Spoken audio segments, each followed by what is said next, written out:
Hello friends, I am Swati Charan, Assistant Professor of English in the Department of Social Sciences, Biyani Group of Colleges. Today my topic of my discourse is feminism as a literary canon. I would just like to state this, that feminism is both a political stance and a theory that focuses majorly on, feminism as a theory talks about gender as a subject of studies in the cultural practices like art, literature, cinema, theatre, with respect to the real material conditions of the woman. It mainly focuses on the political, social and economic rights of women. In the late 18th century, first of all, in the field of English literature, Mary Wollstonecraft provided a voice from the woman's side in her book A Vindication of the Rights of Women in 1792, in which she talked that woman is not inferior to men, that education could be a medium through which women could stand in hand to hand to the men. And she was the one who said that female is she should not be made socially inferior to men, as the gender bias states so.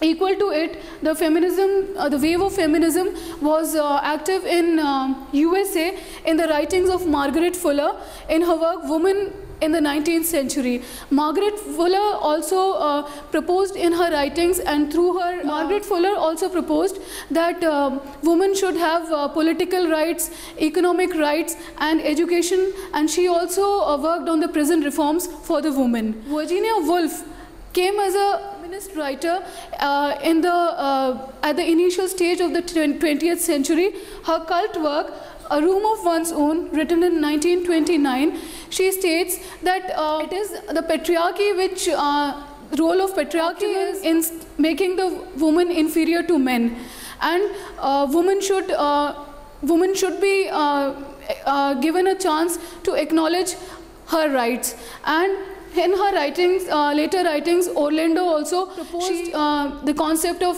androgyny. She stated that woman also has the right to say about herself. Woman should be a subject of her writings, and she is not the other.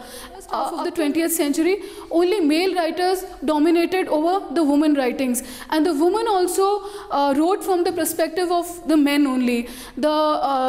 The literary devices, the whole content of literature was based upon the thoughts of men.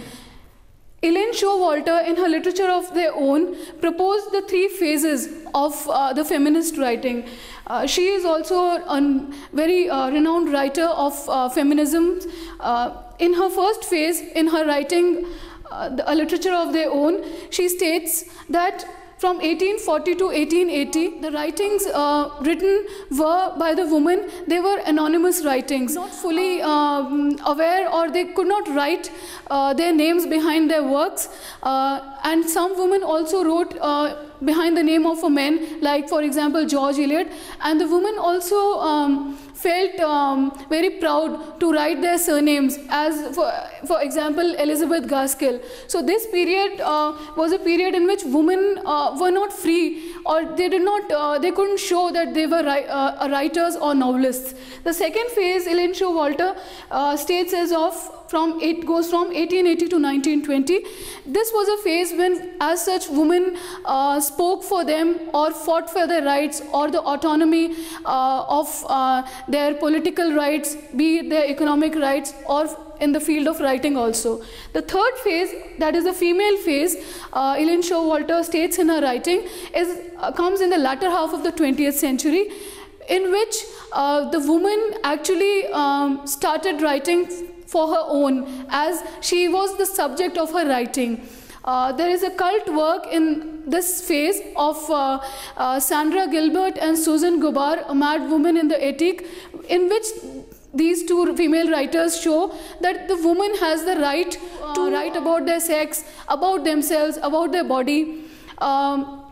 They just introduce a term that they say that in fact women's texts are a sort of palimpsests. That is, there are hidden desires or hidden meanings in their text which are to be unveiled. So this cult work is kind of a very important initiation in the writing, in the feminist writing. That's all from my side, friends, today. For more details, you can log on to www.gurukpo.com. Thank you.